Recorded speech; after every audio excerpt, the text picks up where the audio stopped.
Hello, my name is Tim Curtis from Intensive Engagement. Today I'm going to give you a short presentation to give you the background to locally identified solutions and practices, which is the package of training that we undertake with police forces and communities as part of the Intensive Engagement package. If we think about the history of the police, we can look back to Robert Peel as Home Secretary in the 1820s, and of his principles, this one I think stands out most strongly. This idea that police are the public and the public are the police, and this gives us a really good basis on which to make sure that we are focused on collaborating with the public. But also that the public themselves, the communities, are participating in their public safety as well. It's not just something that police have to do on behalf of the community, but the community are creating community welfare and existence together. So what we want to do is to give a bit of background on why we are going about this LISP, this Locally Identified Solutions and Practice package, to think about the pressures on contemporary neighbourhood policing.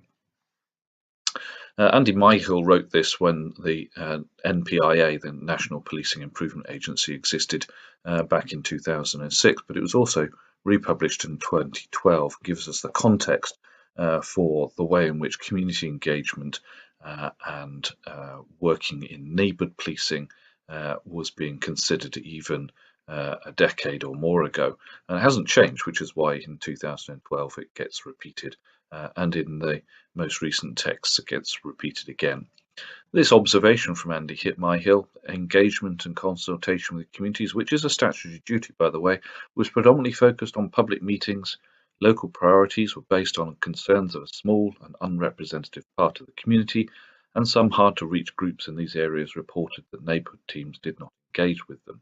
That didn't mean that neighbourhood teams were not trying to engage with them, it just meant that they were very, very difficult, which is why they're called hard-to-reach or hard-to-hear groups. But what tends to happen is that we put a lot of effort into creating surgeries and public meetings, town hall meetings and stuff like that, and the same few people turn up with the same issues and same misunderstandings of what is actually going on in public safety terms in a particular neighbourhood. And then we're obliged to go out and ask the general public about their priorities or problems. And this is also, even if it's done by survey, often is unrepresentative. There's bias in the data towards certain types of people, and all the different parts of the community are not represented in those investigations. And then policing resources are allocated according to the opinions, often uninformed opinions, of a relatively small part of the community.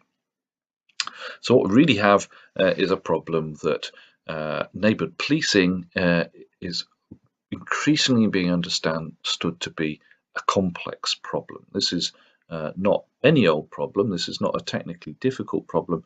This is a particular type of problem that public policy makers are beginning to identify. A way of thinking about this is the people involved in the problem situation can't agree on the problem, let alone what the solution should be. These are specific types of problems, not like a road traffic accident, which is a complex and difficult problem to tackle.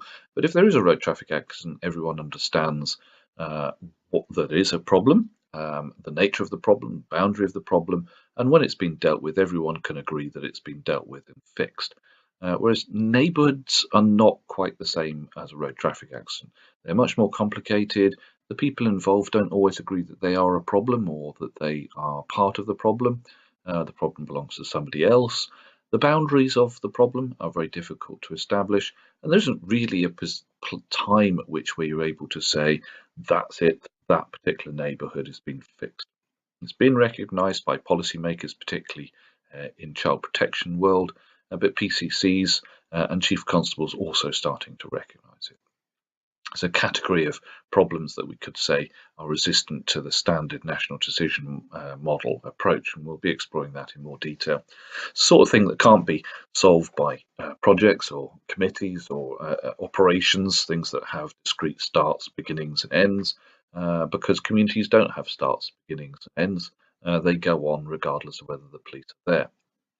And the things that we do into those communities, the operations or the interventions is the term I prefer to use, they need to be produced with the communities. We can't just go and impose expert created solutions on the community.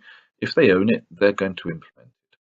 So we can't own, or the police can't own the solution, but what needs to be done is organising the community to do better at the things that they do every single day, which is to keep their community. So rather than trying to do this sort of community engagement in every single neighbourhood, in every single part of a command area, what we want to do is intensively investigate and engage or invest in particular parts of the community to understand the problem better and develop solutions. This requires us to have a particular approach. We only, as police, only get to see a part of the problem.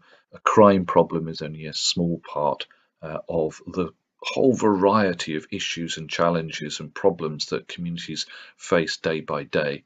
And trying to understand how the police fit in as a small part of their bigger picture, bigger world, is an important challenge. Often other agencies and residents themselves are thought of as being a problem. We often think of perpetrators of crimes as being a problem rather challengingly part of the solution. Police officers like to solve problems.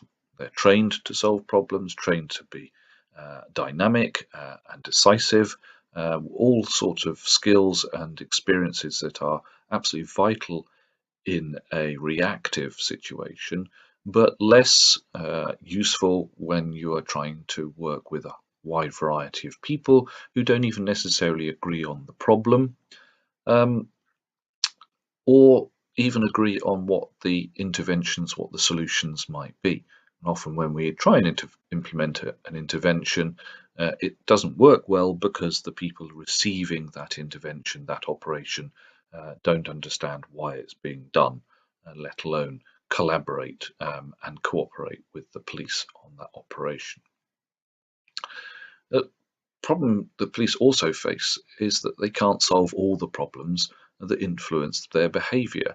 So it's well known now that mental health issues and the way in which changes in other parts of the public sector and the community sector have affected people's understanding of mental health and drug taking, all impact directly on the police's performance, the numbers of calls for service, the volume of call for service, the timing of the call for service, all of that gets affected. But the police themselves can't change that and can't change the demand curve. And we also police forces spend a lot of resource on repeats of antisocial behaviour and serious acquisitive crime, stuff that goes on and on and on. There's a bulk of demand that needs to be tackled on a day-by-day basis, and with the challenges to try and move upstream and reduce that demand before you tackle it. So here's an example, the national decision model. This is what we're used to in policing over the last 5 or 6 years. It's what you might call a hard problem analysis. It's the standard approach. We gather information and intelligence on a particular situation. We assess threat and risk and develop a strategy. It doesn't tell us how we should develop the strategy, what sort of strategy we should use, but it does tell us to create a strategy. We consider our powers and the policies which structure and constrain our action, and then we identify options, but it doesn't tell us what sort of options are going to work best in what situation, and then it requires us to take action and review what happened. This is really based around a very standard industry-based plan, do, check, review cycle, which is very common in the private sector. There's also another model called SARA, which also is very useful for us. We use it a lot, and it helps us to scan analyse, respond and assess. Planning, doing, checking and reviewing again. We spot the problems using knowledge databases and information electronic maps. We analyse it, we use hunches, our information technology, to understand the characteristics and causes of the problem. We work with the community and we devise a solution, and then we look back and see if the solution worked and what lessons can be learned. That's perfectly fine. We all agree that is a good thing. But here's a different type of problem, a complex problem. It doesn't work as a nice, tidy cycle. It's super complex. There's no real clear definition of a problem in a community or in a neighbourhood. What we tend to do is to take certain problems and set them aside. So we might look at drugs one week and antisocial behaviour another week, and domestic violence at another time, and forget the fact that they are all very, very closely connected and happen in the same place. So there isn't a single definition that covers all of those issues. Every single district, every single neighbourhood is also unique because it has its own unique combination of problems and people in that place. So we need to recognise the uniqueness of every single district. You can't just borrow ideas from one neighbourhood and plonk them down in another neighbourhood and hope that it all works out. And of course, the problem situation is always changing. Every time new people or new knowledge is created within a neighbourhood, new communications, then the issues and constraints that are happening in that location change. Every time we implement an intervention, every time we run an operation in that area, we change the nature of the problem. And there aren't any right or wrong answers in these. Often people in evidence-based policing would like to think that there are interventions that definitely work and interventions that definitely don't. But actually, interventions mostly work most of the time, and what we need to do is work out how we can better implement them and make them work better when we do implement them. There aren't always nice, tidy alternatives. We can't just close down a neighbourhood and start again, although we might want to try sometimes. So we have to create our own solutions, and the community themselves, the people who live there 99.99% of the time, have to live with the consequences of the things that we do. And the problem is, for us as public servants, we don't have the right to be wrong. We only have one shot at this. We go and do something and we make a mess of it, we make a mess of other people's lives. So we've got to make sure that the interventions that we are going to implement in a particular location are going to have the best chance to work, and that we consider the implications of it going wrong as well. And the final thing is that distinguishes these complex or wicked issues is that there's actually no point at which we stop. This neighbour doesn't go away and thank us and shake our hands and say, wonderful, thank you, we're all fixed and everything's wonderful. What happens is that it gets somewhat better or somewhat worse, and it goes in a cycle. But sometimes we find districts and neighbourhoods that have been problematic for decades and maybe even hundreds of years, and it requires a lot more than just a short operation to fix. So bear in mind that we're thinking about this idea that there are certain types of problems that we as police forces are able to tackle, and we tackle well, the hard system problem, and then there are soft system problems like this that are super complex, not often known in the literature and in practice as wicked issues, because they're just too complicated for us to even really understand, let alone create satisfactory and successful solutions. And what we tend to do, and this is reflected on lots of research across lots of different police forces, what we tend to do with our community engagement is that we have a broadcast approach to community engagement. We go out and meet them, our PCSOs, and go and meet with certain individuals, but there's a limit to the number of people they can meet every week, especially if they're abstracted to do other stuff. Information comes into the desk or into an operations or a call centre. Calls for service come in there, and that's allocated out to different sectors and different officers. And then a separate part of the organisation, often corporate comms, will send information out to an undifferentiated mass out on Facebook and Twitter, films and YouTube clips and stuff like that. So all that leads up to is a tendency to look towards and refer to what are often known as grass tips rather than grassroots representatives. the usual suspects, the people we always meet when we go out to community meetings, the professional consultees. And what we want to try and do when we're doing intensive engagement is go beyond the grass tips. We want to get down into the grassroots and get to the people whose voice is often not heard, whose actions are often unseen, and are not always clearly and properly represented by community representatives. We need to be quite clear that our community representatives are actually representative and do understand and do know their communities. So we need to challenge ourselves on that. Now, another way of thinking about the challenges of neighbourhood policing is based around this ladder of participation by Arnstein back in the 70s. What we want to try and do is make sure we're pushing our consultation, our work with the community up this ladder rather than sliding down. Generally, police forces will send information out. They don't generally manipulate information, but they certainly send information out to reassure the public around levels 2 and 3, but they don't really ask the public to do anything. And then they might decide that they want to do something. We have ideas, and then we go out and ask the general public whether it's a good idea, and then the police go and do it.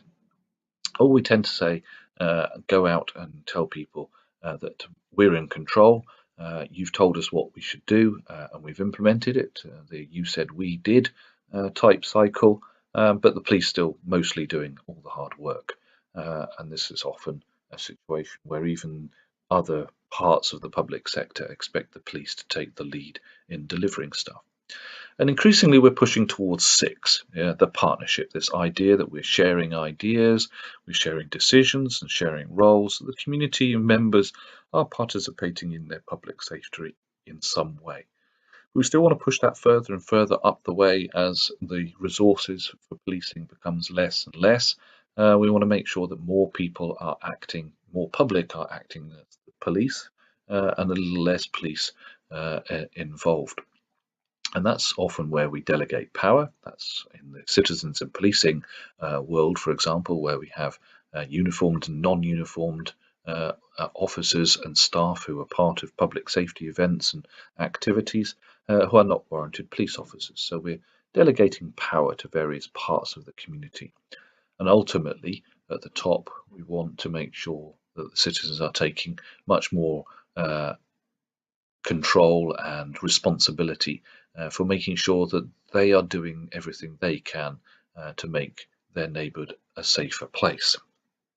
Now, as police officers, we have the ability to make people do stuff. We can force change, but when we work in communities, we don't always want to use our statutory powers. We want to motivate people to behave in a certain way. We don't want them to behave in one way when we're there and then revert back to the old behaviour as soon as we're no longer there. And motivating change is quite a difficult discipline, quite a tough discipline, so much so that the government, last government, created the nudge unit, which has become a social enterprise, really to understand the science of this. In our work, we use techniques called motivational interviewing to help us think about how we encourage people to make changes such they don't really notice the changes they're making. It just becomes normal business. The challenges, therefore, for us as police forces is that we want to try and focus on problems and problem solving, and we want to try and make sure we can do this better, more sophisticated way, more intelligent and better informed way. We also have a challenge of how we integrate it into police systems and methodologies that aren't always suited for this. So we can go and do, let's say, standard reactive policing in neighbourhoods. That's one way of thinking about neighbourhood policing. But we could also think about neighbourhood policing as the neighbourhood being involved in policing. That's not the same, and it requires police officers to think very differently from the way in which they might if they were doing reactive work in a particular district.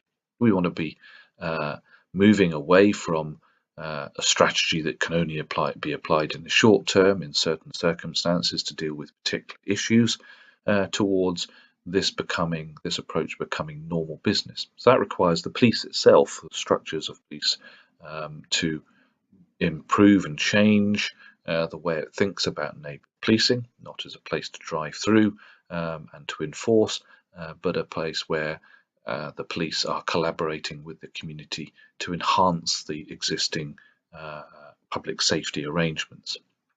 So we need to make sure that there are clear lines of responsibility and accountability in and through the police into a shared agreement. And that's what we will be using in the LISP pro forma, which is a way of designing a set of solutions and agreeing with them with the residents and with other agencies and organisations, and making sure that everyone's sharing that agreement. And the purpose of using the phrase LISP was in order to signal a shift away from asking the people about their problems and thinking of neighbourhoods as being problems and deficits full of bad things, to asking the general public what their solutions should be. But also being aware that when we implement a solution, we have to maintain the behaviour that we want. We can't just build a community centre or a skate park and expect everything to be wonderful forever and a day. We need to make sure that we have agreement about the practices, the behaviours that are created by that implementation, which is why we coined the idea of a LISP. Rather than asking the general public about their priorities and their problems, we wanted to shift it from to asking about their locally identified solutions and practices. So that's just a very quick introduction. As you can see, that there is lots more to come in this training course. So each of these will be broken up into small segments. But that's a bit of background about why we're doing intensive engagement and the little bit of the ethos that tells us where the LISP journey comes from. Thank you.